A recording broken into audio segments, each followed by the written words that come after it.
Good evening and welcome to the Pirates Fan Forum here on DK Pittsburgh Sports Podcasting Network. I'm your host, Gary Morgan. With me, as always, is my good friend and co-host, Jim Stamm. How you doing, Jim? Good, Gary. How are you? I'm good, man. I mean, today we're going to talk through some pretty heavy topics, and I thought it'd probably be best to have an extra voice to really help us work through it. So let's introduce our guest, shall we? Let's do it.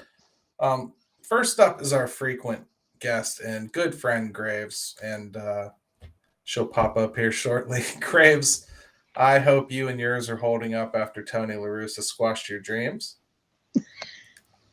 Doing quite well, actually. Yeah, I didn't go as well as I had expected or hoped, but that's just part of it. And apparently, he's coming back for another go at it next year. Yes, sadly for those of us who wanted that as a cheat team. And we'd also like, for the first time, to introduce to some of our listeners, host of the Mad Chad and Eddie show right here on our network, and our beloved producer, Eddie Provident. Eddie, for 1 week, I won't watch you biting your tongue or holding back interjections. Say hello to the Fan Forum listeners, my friend. What's going on, everybody? It is I'm excited to talk some baseball, man. You gotta for those of you who don't listen to the Mad Chad and Eddie show, I love Chad to death, my co-host. But Chad is a very, very jaded, very fed up Pirates fan. Hates Bob Nutting, and is just he doesn't have the time or the patience or the energy to talk about the Pirates. So he's not our best friend either, Eddie. So we're all right. We're all right on that. But yeah, I finally get a chance to talk some baseball, and it's like you said, man. Every time I'm sitting there while you guys record, I'm like, yeah, but it and I gotta bite my tongue. I gotta be quiet because I'm not on camera and I don't have a mic in front of me. So I'm excited. It's actually good fun to be here. Watch. I mean, yeah, a lot of you don't really know the behind the scenes of all this podcasting network stuff. You know, we all tend to kind of talk a little bit in the background. You know, I've got Smitty is going to be on with us from the 412 because he's got the same problem Eddie has. He wants to talk baseball and his partner's kind of not feeling it. So I mean, everyone wants to come on and talk Bucs. That's good stuff. I mean, at least I feel like we're giving people a good environment to sit down and talk through it, and that's what it's all about. So, hey, let's dig in, shall we, everybody? Let's do it.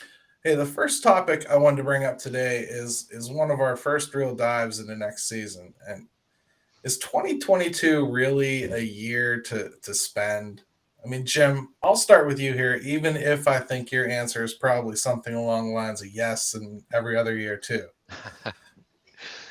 Well, you know what? Hey, look, it's not my money. So yes, I say spend, right? I mean, so right, obviously. that's the easy thing to say and whatnot.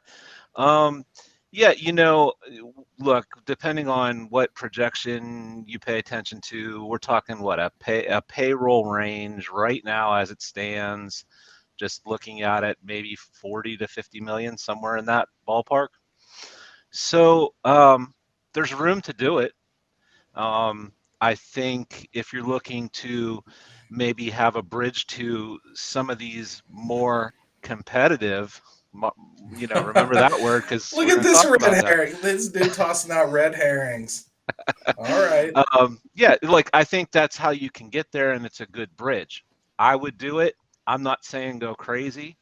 I don't know that they will, but I would like to see maybe some investing in some starting pitching. And if they just did that, that would be fine. I'd also like to revisit the Reynolds extension, of course, and go from there. But yeah, I say do it. There's a little bit of room to do it. I don't want to sit and wait until 2023 and 2024 and just hope that all these prospects just magically, continue and produce, because that's just not realistic. See, that's the funny thing, you know, Jim brought up later, we're going to be talking a little bit about that word competitive, right? Well, we should probably do the same kind of exercise with the word spend. What does spend really mean to you? Because what Jim just defined, Graves, is, hey, let's spend a little bit more and get a couple people in here and just try to bridge the gap, right? That is definitely not what I see a lot of the time when people are talking about spending. They want us to go out and get Carlos Correa and, you know.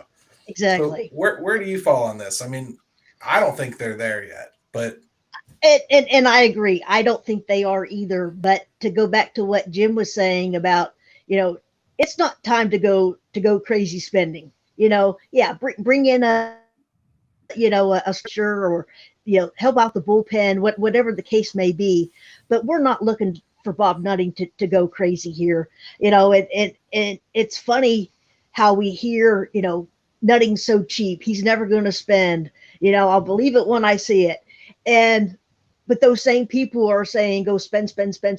Like you said, go bring in Carlos Correa, go bring in, whoever. And that's just not realistic, because we're not there right now. And I would much rather wait another year or two, let the youngsters develop, and then when it is that time, then go to Bob Nutting and say, hey, I need the money you said you would spend when the time was right. Maybe 24, 25, maybe that time will be then. Yeah, I mean, part of me thinks, just looking at the system, Eddie, I don't think that the pitching is going to catch up to the hitting. I think the hitting will be here long before. I think from a lineup perspective, the Pirates have a chance to be competitive probably by 24, but pitching, I don't see it. Well, I think if everything falls into place and you get a couple of things to, break your way, I can see this team being, I don't know if I would say competitive, but I could see this team being fun to watch next year and the year after. But it is going to take them to kind of get to what Jim said. It's going to take them to spend a little bit of money. And I think that them spending a little bit of money would go a long way with the fan base. So let's say, Jim's right. And it's, right now, as it stands, it's $40 to $50 million for the year next year. You can go out and get a couple of corner outfielders and keep the payroll under 75 million. Like, you don't have to break the bank and get, superstar guys that are going to cost you 25, 30 million a year. You can go out and do a couple of 2 or 3 year deals, at 10, 15 million a year. Just some names that I looked up, so that I'd be ready for this show. Homework. You could bring in a Jackie Bradley, or well, he's a center fielder, but you could bring in a Jock Peterson, Corey Dickerson. Corey Dickerson, we've seen him in Pittsburgh, but I mean, all of those two guys aren't going to cost you too much. I mean, if you wanted to go a little bit higher, someone like I don't think we would want to bring Marte back, but he's in that ballpark. Michael Conforto, Nick Castellanos, he had a drive to left field.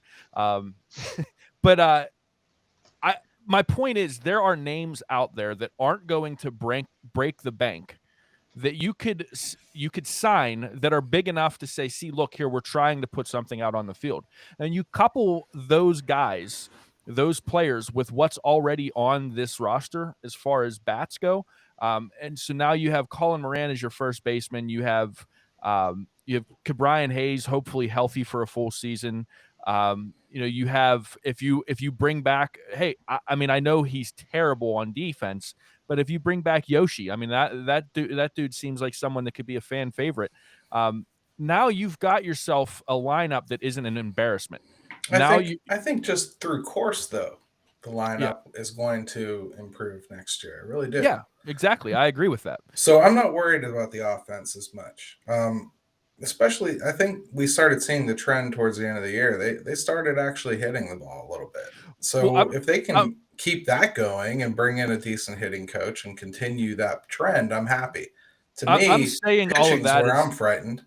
Yeah, I'm saying all of that, understanding that they're going to get a pitcher or two. Like I'm like, I don't see how you can go into next season and not go get at least one pitcher, one starter. All right, so Eddie has just proven that he's very new to this Pirate stuff, because he can't see them not spending money on something. No, I mean, so. Okay, let me ask you: Are they? Do you really think that they could just say, we're not going to sign a free agent starter? Yes, I do. Oh boy, I think they could bring in 2 NRIs and be happy. Okay. Now, I'm telling them they should, not that they're listening to me. But I mean, I could easily see them bring in a couple non-roster invitees or another Trevor Cahill type that is half dead and needs a hoof put on. And, they definitely have room to spend. It's a little ominous when the GM is so upfront that most improvement's going to have to come from internal in his postseason wrap-up. For me to sit here and pretend they're going to go out and get somebody, I'll be pleasantly surprised if they do.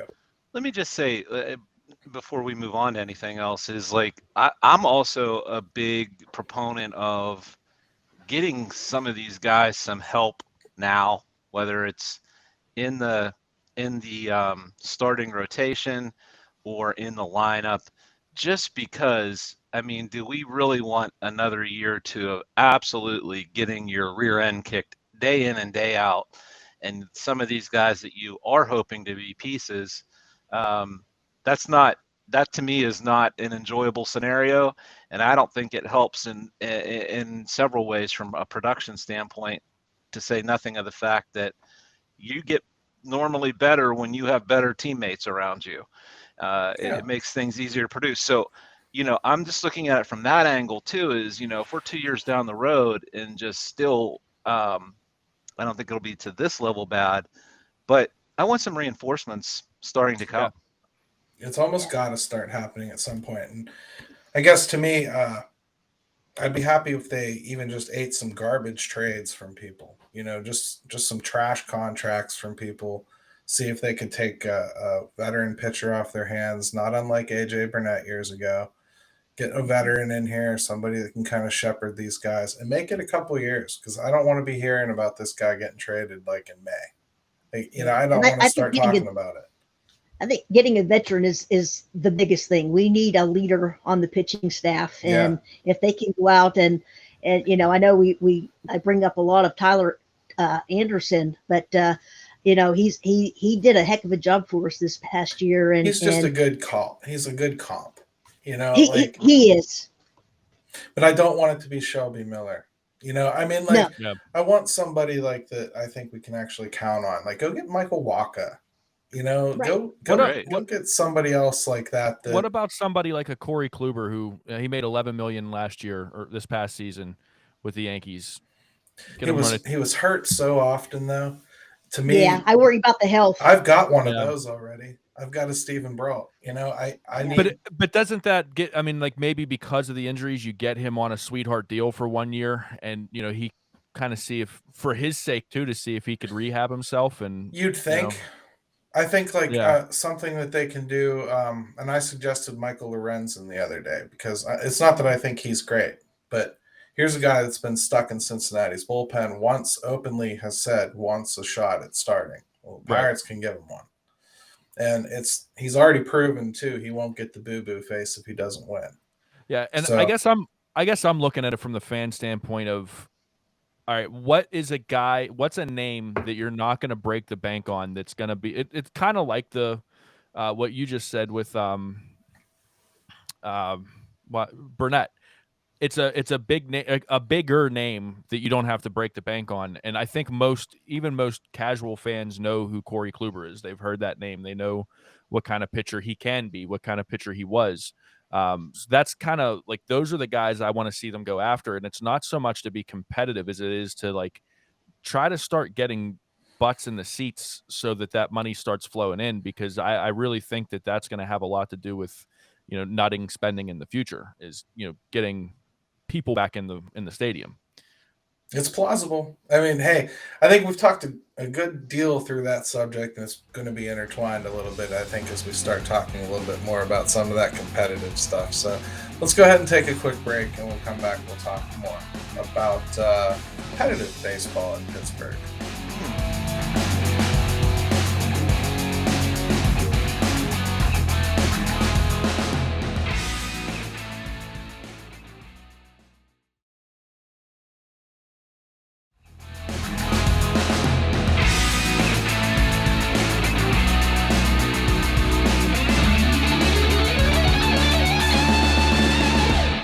Welcome Welcome back to the Pirates Fan Forum here on DK Pittsburgh Sports Podcasting Network.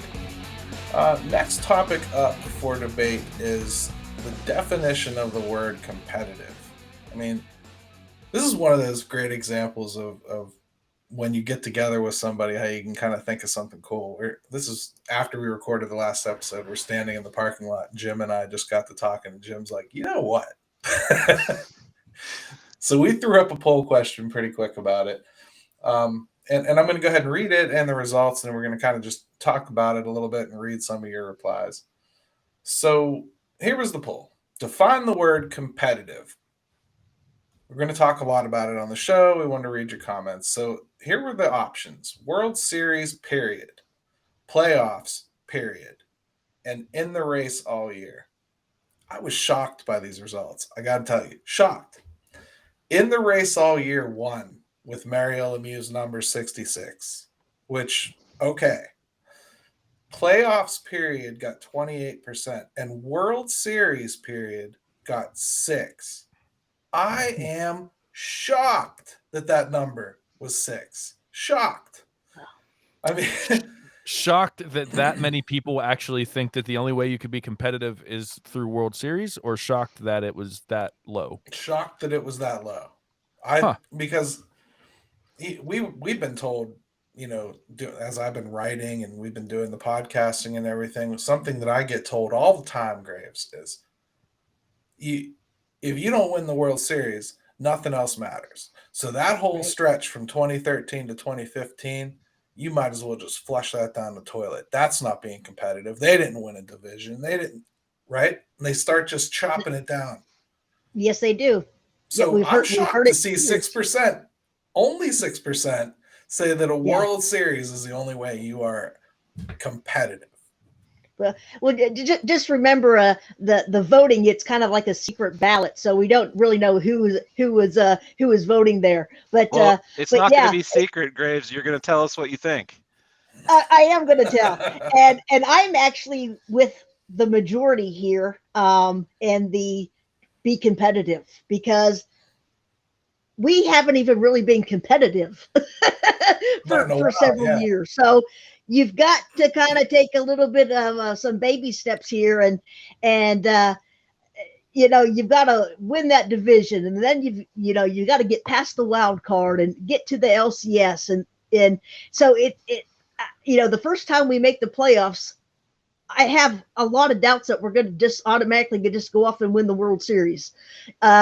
So I'm willing to what take. What could you have watched recently that would lead you to believe that that's not how it works? Yeah, I wonder. Yeah. There's no team in the South Side of Chicago that just showed like you can get there unexpectedly and then lead all year long and kind of rest on your laurels right before the playoffs. And then just fall flat on your face. Yeah, and then have your decrepit leprechaun of a manager screw you over. Exactly. I mean, and that is the perfect example. And I'll tell you the other thing that La Russa does is, he's big on resting players, and he's big on, and just being so cautious and not wanting to play them too much all season long, and so that they're ready for those playoffs, and then they just look terrible. So I'm ashamed, but and embarrassed a little bit, but I think you've got to be realistic that it's going to take a process, and the White Sox even said too, I think it was Jose Abreu, inexperience got us. So it's not just going to happen overnight. It's got to be a process, just like everything else. In other words, you better be happy along the way, because you may never actually get there, right? No matter how well you do it. So Eddie, I mean, competitive is a funny word. I do agree with Jim that literally everybody has a different definition or take. And I'm not going to roll out that there's some goalposts moving here going on too, right? So, how do you feel about the word competitive? For me, it depends on where you're at as an organization. And so for right now, where the Pirates are, they're in the first step. So for me, it's just in the race all year. Obviously competitive for a team like the Dodgers, who are built completely different than the Pirates. I don't think being in the race all year is competitive for the Dodgers. I think being in the World Series, being in the playoffs is more what they're looking for, what their fans are looking for. So for the Pirates, I think that right now, as a fan base, we need to set ourselves up for success, and not think that it's World Series or bust coming off of a 100 loss season. I think if the Pirates in the next couple years just hover around the 500 mark that next year, or are just battling. I like the way that Derek Shelton, especially the last month of the season, had this team fighting. Like you said in the first segment, they were hitting a lot better. They were playing exciting baseball. The pitching sucked, but at least the baseball was fun. I'm a moment guy. I'm I went to the we all were at the the three of us were at the O'Neill Cruz debut, and I can't tell you what that, you and I had this conversation, Gary, that like what that game did for me as a Pirates fan, as a baseball fan, because of, they're down 5-0. They storm back. O'Neill Cruz gets the single and the RBI that starts everything going. And it was just a great moment for baseball. And we haven't had a lot of those in Pittsburgh. And so, or at least in the last couple years. So for me, if they're just in the race, if they're competing with teams, they're playing teams hard, and they're getting some dirty wins every once in a while. Right now, where they stand as an organization, that's plenty for me. That shows me that they're trying. That's reasonable. I mean, and sorry, I hate to be reasonable, but no, it's reasonable for real. That's what we kind of aim for here. So I'm happy to hear that. I guess for me, because I feel like 2013 through 15 weren't that far away, I think for me, competitive is I need to see a division title, I think, at some point. Okay. I really do. But before I get to you, Jim, do you want me to read some comments, or do you want to give your opinion first so it's not tainted? Let me get something. Let me get something going here real quick. I absolutely love this conversation, because what I have learned over the years on Twitter is you're talking to somebody about the Pirates, and you're both using that term, and you're not even speaking the same language. The definitions are different, and then you're in a disagreement with somebody, and it's simply because the expectations are different. And we're seeing it right here with us four, and how things are different depending on who we're talking to. For me, Gary, you brought up this the recent stretch where they made the playoffs and didn't have the greatest of luck. And right. I look at it like that. To me, is the definition of competitive. They were right there, especially a year or two of that, where if things break the right way, maybe if they win the division, they could have been in the World Series. To me, that's my definition of competitive. I'm looking at. So you'd be playoffs period. Playoffs period, with a chance to do more once you get in, because remember, we're kind of being sold this rebuild, and it's a process. And at the end of this process is this hope that you're going to be in that position to do those things. So where someone, like Eddie, and rightly so, Eddie said he loves the moment. And I'm more of the end of the process type guy. So again, right there, very, very different approaches to that even. So yeah, that's where I'm at. I think you've got to be there. You've got to maybe win the division, get in the playoffs, and then you're waiting to see how things break. So Gary, before you go to the comments, I have a question for you, Jim. So in your definition of competitive here, do you take into account like stages of the process? Because I think right now, we would all agree that next year it's pretty hilarious and pretty outrageous for them to be a playoff baseball team, or a team that can do damage in the playoffs. So like, if we're looking at, I guess I looked at this question as what's competitive for next year. So like for you, what would be that definition, competitive for next year? Like, what do you need to see out of this team next year to see that they're taking the right steps to eventually getting to the point you're talking about? Probably the funny thing is not even looking at the major league results, almost kind of similarly like we were doing this year, whereas, man, we've still got to get a lot of guys developed and taking that next step. And so, yes, I'd like to see a little bit of improvement, wins and losses, and maybe seeing Cabrian Hayes bounce back and find his, maybe he wasn't what he was when he came up, but I don't think he was what he looked like this past season either. So that, but I'm also just, again, we've got to look at the development in the minors, because it's got it. Cherington just said it recently. It's going to have to come from there, the majority of it. Mm-hmm. See, I'm a little more vanilla than that. I want about a 10-game improvement in the win-loss total. Yeah, I just think that they can't win. They can't lose 100 losses again, or 100 games again, because if they go back-to-back seasons with 100 losses, piggybacking now, and I kind of personally think the COVID year was just throw it away. Don't even think about it. But a lot of fans are going to look at that COVID year and think that was probably a 100 loss team too. String 2 or 3 of those seasons along, you're going to lose a lot of the city and a lot of the fan base, and there's going to be a lot of. I think you're getting into the messy waters of how do you repair that. Yeah. So I think they you have worry to about do that something. a lot more than me. They'll come back when they win. Always do. Always always that's will. True. I tend to be right in the middle of that. I think there's some credence to it on both sides. I do think winning cures a lot of things, but I do got to be semi-concerned just about being good stewards of the game here in the city of Pittsburgh, and making sure that there's a fan base left, or at least one that's a knowledgeable one, because things, another 100-loss season, I do think it's damaging. But at the end of the day, if they come back 2-3 years down the road, but I don't want to see them get just beat down in the meantime either. I don't either. The point is, when they do get into the playoffs or whatever, it's going to be filled with people that were saying they were there all along, watching all along, paying attention all along. Oh, I believed all along. Oh, I knew Nick Gonzalez was going to be this. Oh, I knew O'Neal Cruz would be launching balls into the Allegheny. Oh, I called it way back when they traded Watson. I didn't complain at all.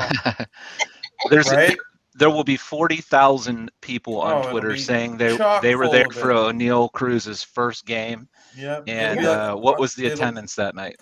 There'll be people, I went through 8 generations of dogs on pup nights. I mean, come on now. We all know the truth. That place was packed with a whole bunch of people that were there to watch a playoff game, and that's good. I was in the stadium. I was in Forbes Field when Mazeroski hit the home run. That's unbelievable. You must have been swimming real fast. Breaking news. Breaking news. So, hey, let's read a few comments from people that did answer the poll, because I think, like we were saying, we've kind of touched on a lot of the things that they brought up, but I always like to interact with them a little bit. So WV Ken, he's a good one on here usually, and he says, in my never humble opinion, competitive will vary depending on which year the rebuild they're in. So that's something man WV Ken knows what he's talking about. That's something that Eddie said. He went on to list specifically what those are. I'm going to go ahead and pass on that, because you really read Eddie's burner right off the top of this. Jeez. Yeah. Unreal. I mean, all right, here's Michael Hall. He says competitive means just that. Competing with other teams for the playoffs doesn't mean stop there. It's the floor. Got to build on that for a championship year. Makes total sense. That's pretty much what we've been talking about trying to do. So I get that. And then we had people that wanted to get me to give them specifics of what exactly I meant, because they're English majors. Now we've got, let's see, Ken Conforti. He kind of followed up on Michael Hall's there a little bit. He totally agrees with what he said. 2013 to 2015 were fun. Got to push to win the division, though. 2011 and 12 were also fun, even though they collapsed in the second half. So I think that's kind of back what I was saying. Like competitive for me is kind of just being in it and getting close to it. But I would like to see a division win. I haven't. I know I'm not the host here, and I'm already full of questions. But I finally got a chance to talk to people who actually really look into baseball and study it and know it well. How much do you think the Pirates front office is looking at the rest of the division and saying, okay, the Cubs are going to be down these years, the Cardinals might be down these years, and they try to time this so that it doesn't happen the way it happened in 2013 through 15, where we win the Pirates win 98 games and they're in the wild card game. Let me answer that with the easiest way I possibly can. You won't even find Ben Cherington commit to a timeline for this team. He's certainly not going to pretend that he knows the timeline for other teams. Yeah.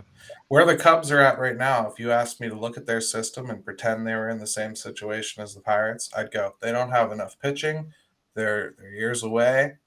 They got Wisdom. That's a nice player. They got a couple other guys that, I'm interested in seeing, but they just don't have the pitching in their system. They're going to struggle for a few years. Don't worry about the Cubs. I know they're not the Pirates. They have the money to go get the pitching if they really want to. So they'll go and get some pitching, and they'll probably be marginally better next year. But they know they're not ready to go all in because they want to do what the Red Sox have done, which is build up their farm system, go hammer it all again after a 3-year period of time. Watch what the Red Sox do. Yeah. They stunk last year. This year, where are they? In the ALCS. Yep. And why? Because they waited for all their young guys to come up, augmented them with talent, had some MVP caliber free agents and trades. Hey, all good, right? That's the way they work it. But they don't care what the Yankees are doing, and they don't care what the Rays are doing, and they don't care what the Blue Jays are doing. Of all the teams in that division that you thought would come out and be in the ALCS, did you have Boston when the season started? No, and the other thing about it is, I mean, you can only control what you can control. At the end of the day, it's hard enough getting your own damn organization up off the ground here in Pittsburgh. So I can see why. I can see why that is a question, because man, it was such bad luck. When they previously had this run, because it just the timing of it stunk. I mean, the division was strong. We ran into some buzzsaws in the wild card game, and what else can you do? But I would say that if they're back to being somewhere in the playoff discussion and competing for a division title, then that's a good problem to have if we even have to ask that question. So yeah, I'd also say largely when you're in these divisions, I think what we saw with the Giants and Dodgers this year is kind of an outlier. You don't often see two teams over 100 wins in the same division, but they did it very much at the expense of another, on paper, very good team, San Diego, right? Mm-hmm. So San Diego stunk because the Dodgers and the Giants beat the crap out of them all year. So, I mean, that's really what happened. And that's where they took a big hit. It's luck of the draw sometimes. Yeah, I mean, even back to the early 90s, boy, it really sucked that the Pirates ran into the Braves.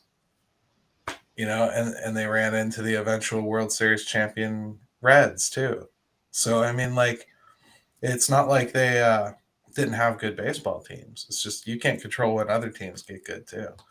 The Dodgers may very well lose tonight. And then I think arguably the best team on paper is out of the playoffs. So once you get to the playoffs, it's all a crapshoot. So I'll tell you what. And see, if the Dodgers lose, that means baseball's working. Everything's fine. We don't need any salary caps or floors. It's just perfect. What are we even complaining about here in Pittsburgh? Except every market left is huge. So, I mean, like, it doesn't really matter. Sarcasm, just for everybody out there. Competitive, though. I think we covered the way that we feel about it, and I think what we've really talked about most here is that it really and truly does mean something different to everybody, and always will. So maybe when you're having conversations about baseball or you're talking about expectations for this team, don't just throw that word out there like it doesn't mean anything, because it really does mean something different to everyone else. I mean, I didn't read Eddie Shack's comment because his, of course, said they got to win the World Series. But I could have told you that before he wrote it. So, but that's the point, though. You know, I'm making fun of Eddie in a way, but that's how a certain percentage of the fan base does see that word. So if you're going to say competitive, just be prepared. And also, I'd say as they get better, much like the Steelers, if the Steelers don't make the playoffs and win a round in the playoffs, then they had a failure of a season, right? It's funny you mentioned that because I almost said this because Steelers always seem to find a way into everything that I think about. But Bill Cowher said the thing that he learned, and I don't know if you guys remember this, but it's it was talking about just getting so consumed in chasing that Super Bowl, that Lombardi trophy, but enjoying the journey and taking time along the way to enjoy that. And like you said, Gary, I mean, you better find something to enjoy along the way, because that part may never come. And maybe that's really what Cowher was saying in the first place, which is he almost didn't get one. And so if you can't appreciate it along the way, then what are you really doing it for? And I think we could say the same thing as fans. If it's just going to be pure misery, which, trust me, we know what that is, but you better find something, right? It's like the great John Fogerty said, someday never comes. So let's just move on from competitive. And when we come back, we're going to talk a little bit more about some current events with baseball in Pittsburgh, starting with our good friend Joey Cora. Some of you are probably cheering about, but I do wonder why.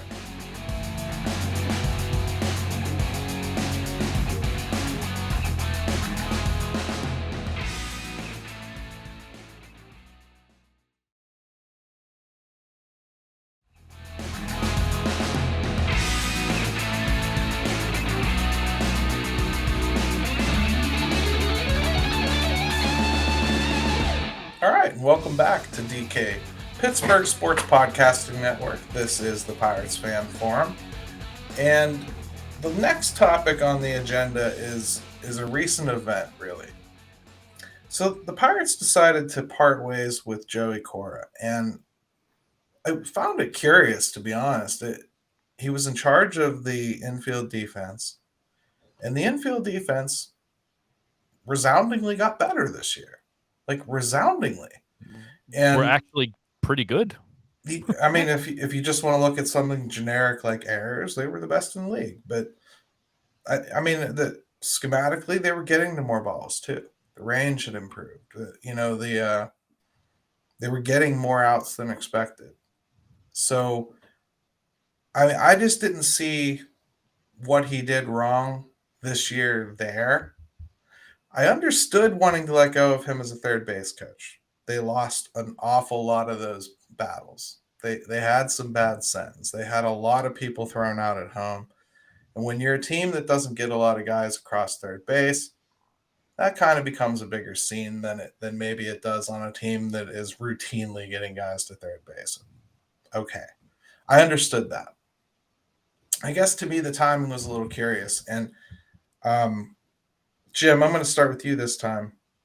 Any thoughts on the Joey Cora situation? Do you think there was maybe a path where they could have just said, hey, Joey, maybe a third base coach isn't your gig, brother, but we did like what you did with the infield?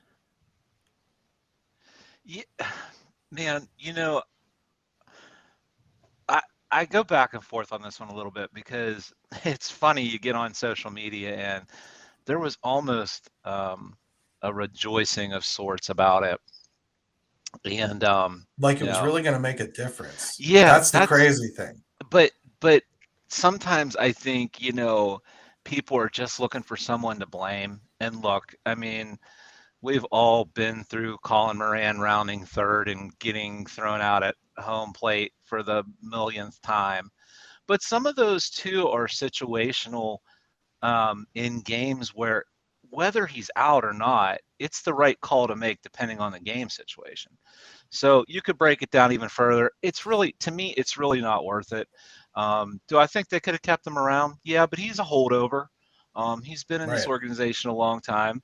I think Shelton, you know, what you're seeing, and this may terrify some people if you're not a Shelton guy, and I'm neither for nor against at this point, but now you're starting to see a little bit more of maybe his guys, his team, his staff, and he'll have to take ownership of that. And of course, we'll see what happens with Oscar Marine too. But I, I I just don't think it was something to celebrate, and something to get that worked up about, because there are a lot of guys out there that are extremely sound instructional guys that they can bring in that should fit in nicely, and can't honestly be a lot worse at the third base duties than Cora was. So Yeah. that's really where I'm at. I mean, full disclosure, this really didn't affect me very much either way. I mean, even the infield stuff. I guess like with Newman, they give him full credit that he taught him first step to be a little bit faster. That has helped. His range has improved drastically. You can't say it hasn't. Um, Second base, I mean, Adam Frazier was okay already.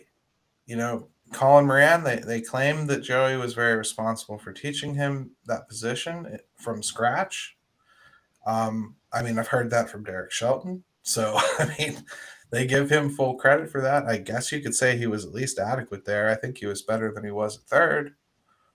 But, Eddie, I think my question that really comes out of this is if the holdovers were all going to wind up being scapegoated and fired, why did we just keep him in the first place? Why don't we just get rid of him and let Derek Shelton have the autonomy that they're ultimately giving him now a full 2 seasons later?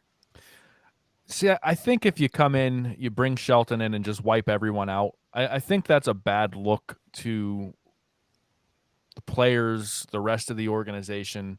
I mean, you've got a lot of people that are looking at how you handle this. And so I don't see any problem if you know that you're not to go back to the last segment, but if you know you're not going to be competitive for a couple of years, you know that you're going to probably have some lean years.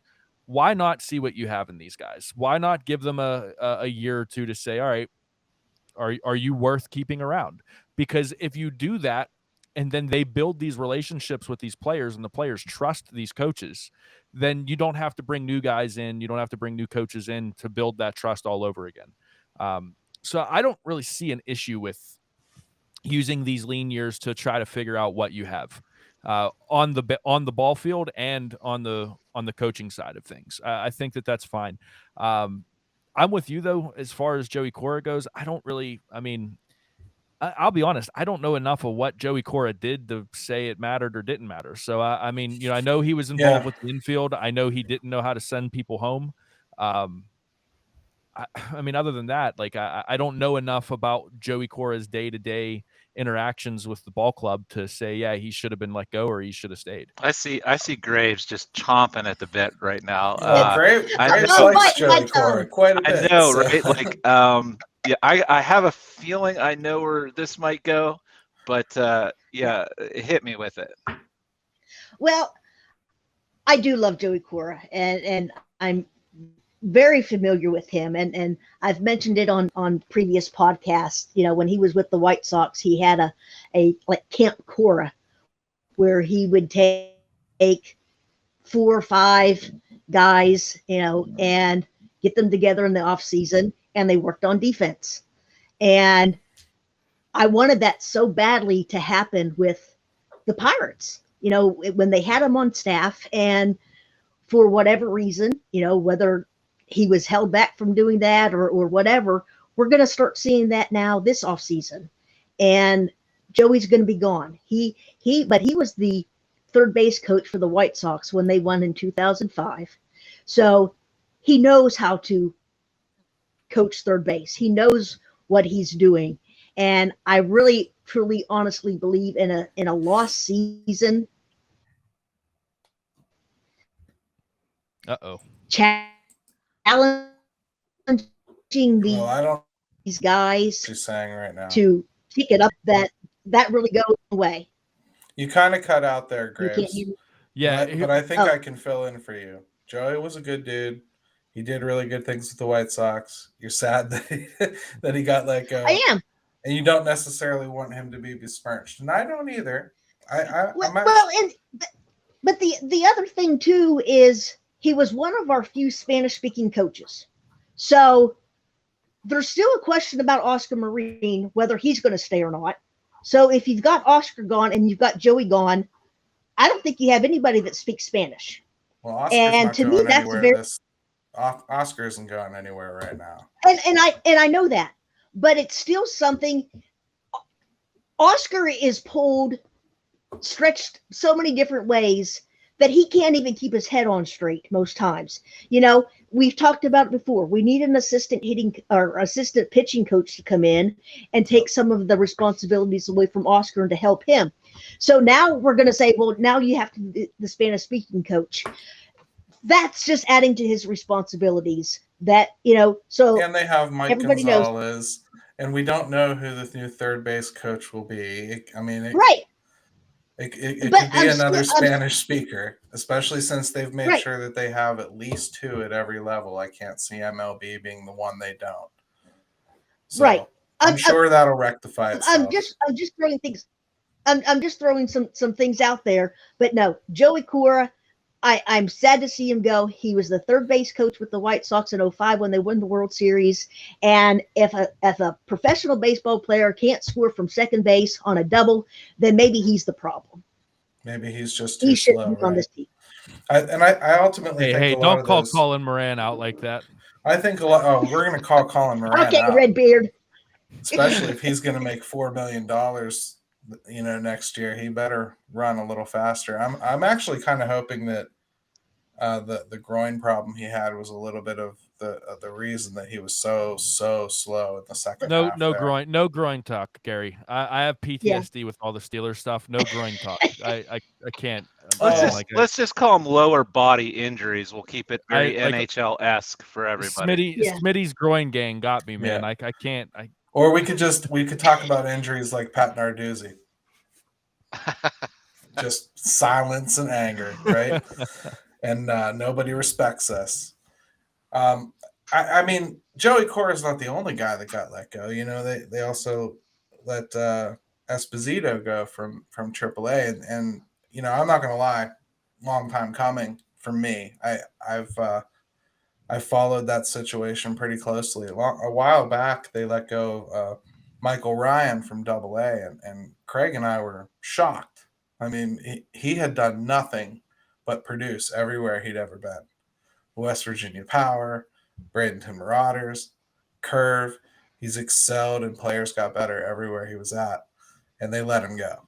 And they let him go before they did this whole regime change because Kyle Stark didn't like being told he was wrong. That's legit what happened. And he wouldn't follow his silly coaching ethos. But they kept Brian Esposito, and we thought when Ben Cherington came on board, that would be one of the first fires because it had been a problem for years that players would go from AA looking like world beaters, get to AAA, stall out. And we're still seeing it. Next year, they're going to have actual horses, so they're replacing the position. I'm really happy about that one. Again, though, here we are with this holdover situation. And I already heard your explanation, Eddie. Oh, let's go ahead and keep him because we don't know. But you bring in a manager. I don't know too many teams that bring in a new management group and don't bring in their own. I especially don't know when you bring in a coach to be a first-time manager whose only expertise is being a hitting instructor and tell him he's got to live with an old hitting instructor. I don't see that. And his second love, by the way, was being a fielding instructor. So let's go ahead and hold on to that one, too. That doesn't make any sense to me. That's where I question the Pirates' methodology here. And what I really question is their timing. They had Esposito at that training camp in Altoona. They could have seen that they didn't like his coaching style there, right? I mean, Jim, what do you think about this? We got a AAA guy. Why did they wait so long? Probably, I think it is fair to say that some of this, probably the timing of it when this whole kind of regime switch happened with the Pirates, they probably just were hesitant with, we didn't even know if we were going to have a season there for a while when this first all happened. So, yeah, but now it seems like they maybe have drugged their feet a little bit on it. We don't want AAA to become just this essentially this graveyard that it has become for the Pirates.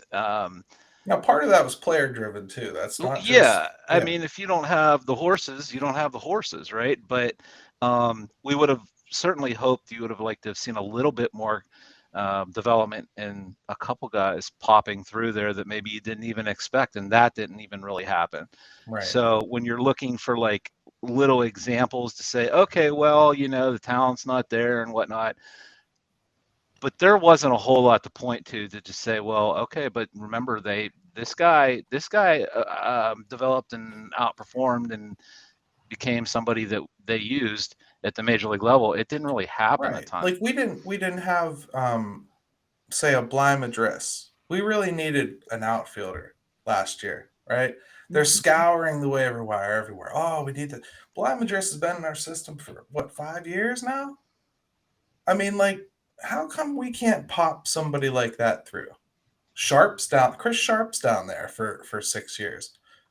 Somebody like that's got to at least be ready to come up here and play a decent defense and hit 200, right? You got to coach them up to that degree at least, some of these guys. We just don't have anything like that. If it's not a high draft pick, it ain't getting through AAA. That's a problem that needs fixed. A problem, to be blunt, I'm kind of irritated they took an entire season to learn when the track record was right there for them. And I think we talk about wanting to improve a lot of these things with the development system and the analytics and all that stuff. And Eddie, all that stuff is a great concept. But to me, you can't come in here and not see that as a problem and address it before we waste an entire year. That's what I'm worried about.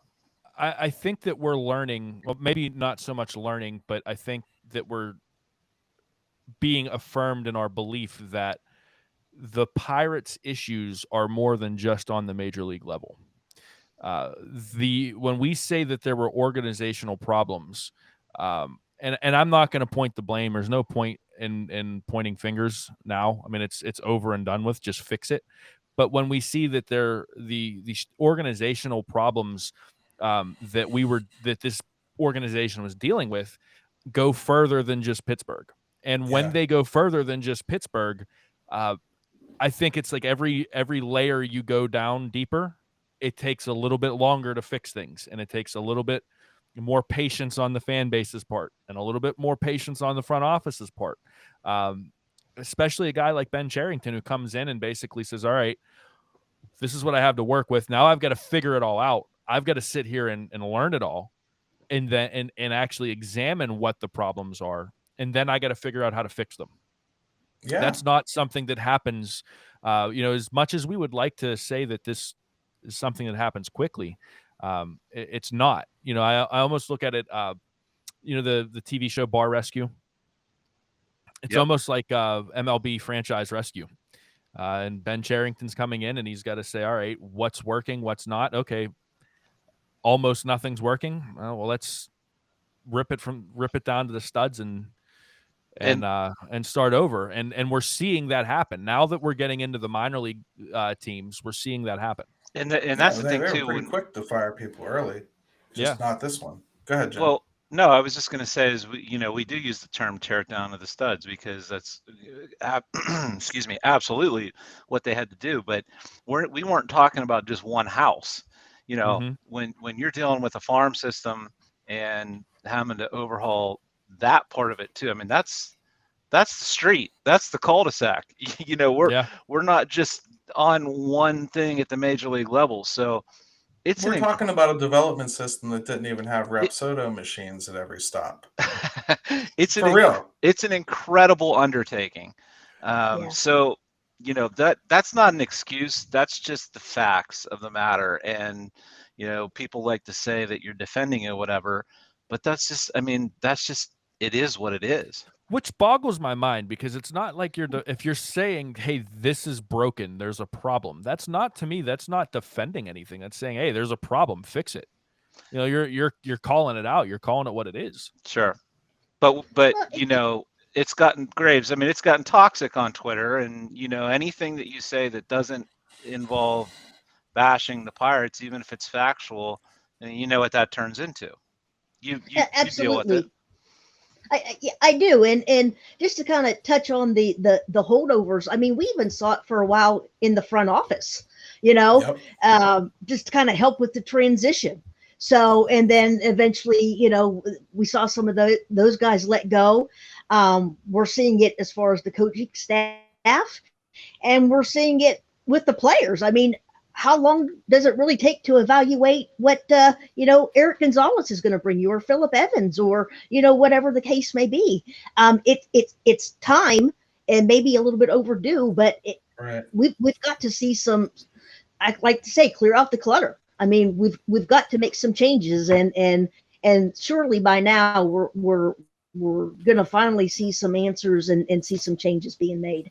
And Esposito definitely is one of those guys. And we've got to, it's very important to get his replacement right. That gap between Absolutely. AAA and Major League Baseball, it's huge.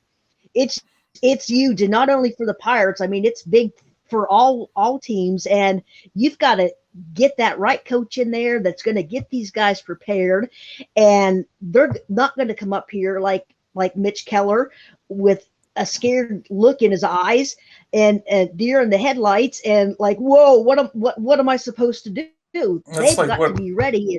I think that's what I wrote in the priorities the other day when I was talking about the hiring. I said, you're hiring a gatekeeper here. This is your gatekeeper to the major leagues, and you want to make sure that the dude has a key. #, Gary Morgan for AAA Indy. No, dude, I don't want that job. I'm sorry. Well, wait a second. Jim last week, he said he's got some coaching experience. Oh boy, yeah. Well, the goal is to make things better, not worse. So let's just keep it there. Right. To be very clear, we're very good at telling people what they're doing wrong, but we don't want to do it. No. That's basically what the job of a producer is. Seriously. No, hey, it is good to see them moving some things. I do understand some of them hurt a little worse than others. Like, Joey's going to land on his feet, so I'm not too worried about him. But a lot of the holdovers we are seeing washed away now. I think there's only one left. So that's just a message, right? So that shouldn't be too long, I'd imagine, where they'll figure something out there. Do you think he'll get the message? I think somebody will pay the price for the pitching this year. Yes. So I think he's probably my candidate, and I'm pretty sure they won't get rid of Oscar Marine. I'm not even necessarily saying they should. I do love to ask the question, who's gotten better? Because I haven't seen it. I really haven't. Clay Holmes got better. David Bednar came here and kind of started doing that in spring. I don't think they got a hold of him and fixed him or anything. Right. Max Kranick did everything himself. So show me somebody they improve, and then maybe I'll start believing in them a little bit. Would you put Stratton in there? No, because Stratton's been good for a while. Okay. Yeah. I was going to say one thing that worries me, do we really, and I agree, Oscar's not going anywhere. And I hope that is the case, but the last thing I want is for a whole new guy to come in that Mitch Keller has to get to know and learn to trust. He already doesn't trust anybody.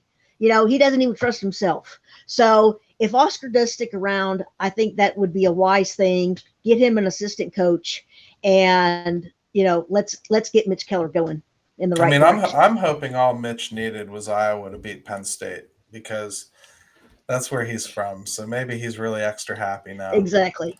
And that's all I needed, but hey, that's I'm going to pretend that I like Penn State and Pitt equally as on this podcast, and just leave it at there. But I think that's a good rounded conversation for the week, and I think we'll probably be talking about some of these coaching decisions as we head a little bit deeper into the off season. So let's leave it there as our good opening for our thoughts. I'd say that we're going to expand on as we go. And great conversation, everybody. Eddie, how was your first experience? Pretty good? It was nice to not have to sit here and be quiet and just patiently twiddle my thumbs. And then it'll be nice for you guys because I won't bombard you with a bunch of things that I had to say after the show. So now, you guys don't know. He points at us and stuff, and he's like, "Oh no!" Like throwing stuff at them. He wants to talk. It's an abusive environment, but that's you know what I have learned through this right now is that, first of all, Graves is super smart. She doesn't need all the books behind her and the glasses, but I got to get some books behind me. I got to get some glasses on because right there, street cred goes way up. Yep, I have to buy more equipment for this gig. So I mean, I'm going to jump on Amazon as soon as we're done here, see if I can get myself a little better camera because this is not cutting it. But regardless, good Bucko talk as usual. Graves, how do people get a hold of you? KG_55, right? It's now you got me all confused. It's KG_55 VFTG. There you go. And Jim, of course, Jim Stamm 22 for the city. For the city _412, all Pittsburgh pretty much all the time. And I just had fun today. This was great, guys. I enjoyed it. Yeah. And Eddie, everybody knows your show, Mad Chad and Eddie. It's on this network. Comes out every Wednesday. It's good stuff. Good, well-rounded stuff. You're not going to hear a whole lot of Pirates on there, but I'm working on it. But now that we've given Eddie the bug, he's going to probably hound Chad into talking a little bit more Pirates. And you guys cover the Steelers and Penguins pretty extensively. And I think Penguins are your first love, right? I'm a hockey guy at heart, but I played baseball for 12 years, so until I blew my knee out. So baseball's always got that soft spot for me. So it's good stuff. Check it out on YouTube. And you guys know we do the live chat feature. Jump on there whenever he premieres it. I believe it's 2:00, right? Yeah, we're gonna actually talk about that off air. If we're gonna stick with 2, if we're gonna maybe have some changes, but stay tuned. All right. I think the day is safe, though. We'll say Friday. Wednesday, It'll be for sure. Yeah. My show. Your show. Yeah. Oh, my show, 2:00 on Wednesdays. Yes, 2:00 Wednesday. All right. My show is just omnipresent. It's whenever. Yes. We're gonna have it in like 4 different time blocks. All right. So everybody, hey, great talk. Really had a good time this week, and let's go Bucs.